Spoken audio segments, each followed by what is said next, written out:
That's Nick. And that's Joseph. And today we're here to talk about Barb and Star Go to Vista Del Mar, the directorial debut of Josh Greenbaum, which Lionsgate is releasing February 12th, 2021. It's been sitting for quite some time. I believe the preview actually was on the film Bombshell in 2019. Oh, wow. Notably, it is the reunion of Annie Mumolo and Kristen Wiig, who wrote it. Of course, previously they wrote Bridesmaids. This movie was funny. Mm-hmm. I cackled a lot. The basic story is Barb and Star. Barb is played by Annie Mumolo? Mumolo? And Star is played by Kristen Wiig. Mm-hmm. They live in like a small town in Nebraska. They both work at a furniture store. When they find out the store has closed and they are being laid off. They also are part of a social club that's like about talking, which is funny, and they are kicked out of the club for lying. So now their lives are empty. They both live together because they're best friends. Barb is widowed, and Star's husband Carmine left her for a woman with big feet. That's right. They live together. They've never left the town they live in. Mm-hmm. They have a chance meeting with a character played by Wendi McLendon-Covey. Also Bridesmaids alum. Oh, that's right. Mm-hmm. They see her like out in the town square and she's looking as radiant as she can be. And she tells them, oh, I just came back from Vista Del Mar. It was amazing. It's this like coastal town in Florida, blah, blah, blah. You should go. After they are let go from their job and kicked out of the social club, they're like, well, maybe this is a sign that we should go, and they go. Okay. Concurrently, Kristen Wiig is playing a character named Dr. Lady.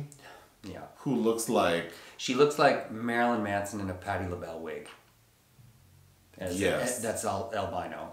And reminiscent of her character in... Did Zoolander 2? Zoolander 2. Sure. Also like a skinny, abominable snowman. Mm-hmm. But it's funny. Okay. She's like an evil doctor, mm-hmm. like trying to destroy the world, I guess. She wants to kill everyone from the small town or from the town she's from because she was ruthlessly made fun of because she's very white. Like mm-hmm. she has some condition. Oh, I'll say her condition name later because that made me laugh a lot. She is going to do this by unleashing some genetically modified mosquitoes that, with one sting will kill a human. And she does that by placing a transmitter wherever she wants the mosquitoes to go. So guess where she wants these mosquitoes to go? Vista Del Mar. Her henchman is played by Jamie Dornan. Edgar. Edgar is in love with Dr. Lady, mm-hmm. but she's just using him. But he doesn't know that. So she says, okay, you're going to go out to Vista Del Mar and place this receiver at the Shrimp Jam? At the Shrimp Jam. Their annual Shrimp Jam where they crown the Shrimp Queen. And that's important because when Dr. Lady, Kristen Wiig's other character, was a young girl, her most embarrassing moment occurred at the Shrimp Jam. Mm-hmm. So she wants to kill everyone at the Shrimp Jam. Yes, and also Edgar is under the impression that after this mission, he will last be allowed to enter into an official relationship with her. They can be an official couple. Yeah, Edgar's obsessed with him. He says many times he wants to be an official couple. Okay, so once Barb and Star in Vista Del Mar, they are having a great time. Right away they meet Edgar at the bar and they're super friendly with him. They end up having a threesome. Mm-hmm. And initially both women want some leftovers. So Barb goes first and she does hook up with Edgar, doesn't she? They don't have sex. They don't have sex? And then she kind of sneaks away from Star to try to hook up with Edgar. Then Star sneaks away from Barb to hook up with Edgar, and she does, and he's smitten by her. Mm-hmm. So they're falling in love. So the main sort of plot is in Vista Del Mar, Star is finding love with Edgar, and Barb is finding her voice. She's doing really adventurous things. It culminates when Dr. Lady shows up because Edgar is not sticking to the plan because he ultimately finds out that he's been lied to. She comes into town, tries to set off the receiver to get the killer mosquitoes to come in. She's not successful in killing everyone because Barb and Star are able to stop her. The end. Yeah. There's a lot of other weird, fascinating things that This happen. movie, okay, so initially I was a little concerned because I thought it was going to be like... Well, it's them doing that Midwestern accent shtick, like exaggerated even beyond Fargo, I think, where it's like, oh, is this going to be just a bunch of mannerisms? Had the weird stuff not... So what I really like about this film is all the weird random things. If those weren't included and it was just like the first 15 minutes, it would have been okay. Sure. It would have been like a long SNL skit or something. But this movie is so random. It's also very adult without being vulgar, which I liked. Yeah, it's PG-13. It is PG-13. Yeah. Oh, wow. Yeah, it's pretty adult, but I think a lot may go over like a younger kid's head. Sure. Where do you want to start? It kind of, weaves a magical spell, I'd say. Like, all of a sudden, it's kind of like when an edible hits, is watching this film. Like, all of a sudden, I'm kind of semi not interested, and then all of a sudden, I'm like, oh, this is really fascinating. Let me go through my notes. I really like the music. Yeah, I did too. There are some like throwback songs. Well, it opens. Oh, go ahead. It opens with Yoyo, played by Reyn Doi, riding down the street throwing newspapers to "Guilty" by Barbra Streisand and Barry Gibbs. Yep. And then there's a Grace Jones cover of "Tomorrow" from Annie, which I thought was interesting. There's also a scene where Edgar sings a song about love relating to seagulls that I thought was so funny. Yes, that was. But yes, there's a lot of music in this movie, and I think it complemented the film very well. Yes. Beginning back to the opening scene, that little boy Yoyo going to the lair, he's pretending to he's throwing newspaper like a paper boy. One of the papers has a bomb to kill the scientist that made the mosquitoes because he didn't know he was making these killer mosquitoes to actually kill people. The opening I thought was funny. And then when the boy makes his way to the lair, Dr. Lady's lair, he has like a walk, like he's like sashaying. I thought that was really funny. Okay, after seeing Kristen Wiig play Dr. Lady for like a couple minutes, I thought that role could have been played very well by Faye Dunaway. So funny that you mentioned that because I thought Annie Mumolo as Barb reminded me of Brenda Vaccaro from Supergirl with Faye Dunaway from that film. Is she still alive? Brenda Vaccaro? I'm not sure. Oh. There's a scene. So Barb and Star work at Jennifer Convertibles. And they just go to work to hang out. There's the one scene with them working is they're sitting on the couch having tea, and it looks like they're at home until a customer interrupts them and says, "Hey, I want to buy this couch," and the ladies convince them not to.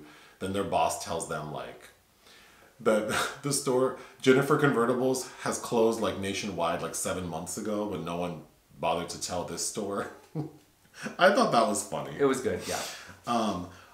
When Barb and Star pack for their trip, so we get a scene of like a close-up of a suitcase and then each one of them putting things in the suitcase. And these ladies put everything in the suitcase except what you would need for a vacation. Oh yeah, there's no clothes. There's no clothes. It's the most random stuff. I thought that was very funny.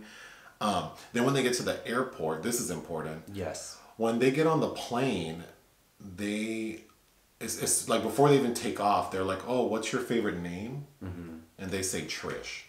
They're like, there's no famous actress named Trish. And there is. It's Trish Van Devere was an actress. They formulate this very elaborate story about the kind of woman Trish is. Mm-hmm. The entire flight from Nebraska to Florida, even when they land and make their way to the hotel, they're talking about Trish, which is important because the way Barb and Star are able to defeat Dr. Lady is because they're out in the middle of the ocean fighting Dr. Lady and the mosquitoes, and then something, which I assume were dolphins, rides them back to shore. Mm-hmm. But actually, it's Trish, who's a mermaid, like a mermaid in the ocean, and Trish is played by Reba McEntire. And then there's also a sand crab that's voiced by Morgan Freeman. By Morgan Freeman. With the yeah. Andy Garcia shows up as Tommy Bahama. Yes. Which I thought was amusing, and then Marlon Wayans Jr., who I kind of think didn't have as much to do, but I still appreciated seeing him, is Darlie Bunkle, who's like Inspector Gadget, like just an idiot. He's called in because Dr. Lady is concerned that Edgar might not do her bidding, so he's kind of a backup plan, but He also seems like he might be gay. Potentially. Yeah, like he likes Edgar, but which I thought was funny. I also was amused that this was shot by Toby Olson, who was the cinematographer in Get Out. Oh. Because this has such a distinct... They're trying to get this Floridian kind of gauche color palettes out there. It felt like Miami. Yeah. Well, yeah. There's a full-on musical number when Barb and Star get to the hotel, the Palm Hotel, which is like this very fancy, like magical place. And there's a full-on musical number. And then at the very end of the number, they're like, we're so excited to stay at the Palm Motel. And the hotel manager is like, did you say the motel? Oh no, honey, that's across the street. And it's like a dump. So then they decide, like, we can't stay here because, like, the pool is empty. So they decide to sneak into the Palm Hotel and, like, lounge at the pool when the hotel manager catches them. And I guess he feels sorry for them because he's like, well, there's a cancellation. You can stay in that room. The people who were there... He's like, it's not a cancellation. The people that were in there disappeared. They're missing, and the husband probably killed them. It's always the husband. So they end up staying there. Oh, I forgot what I was going to say about the musical number. Oh, their first scene when they walk into a bar at the hotel, it appears to be a gay bar. It's only men in the bar. Yeah. And all the men are staring at Barb and Star like, what are you doing Very here? lasciviously. Yeah, yes. And there's a cabaret, like a piano player. Oh yeah, he was named Richard Cheese. Who was so funny. He's singing songs about boobs and vaginas and... I thought that was great. But anyway, Dr. Lady's condition... like her medical condition for why she's so white is called pigmentation degenera hysterics white skinica. Hysterica white skinica. Yeah. Oh, I said hysterics. Say it again. Pigmentation degenera hysterica white skinica. I think that is so funny. It was funny. It was cute. Hysterical whiteness. Barb and Star, the opening of the film starts with a definition of culottes, those like 3/4 pants that are baggy, and it ends up being culottes that save them at a point because Dr. Lady like sicks these 2 alligators on them and they have to jump off a cliff, but they're able to parachute down with their culottes. Someone comments that Barb and Star are a couple of pathetic Stellas trying to get their groove back.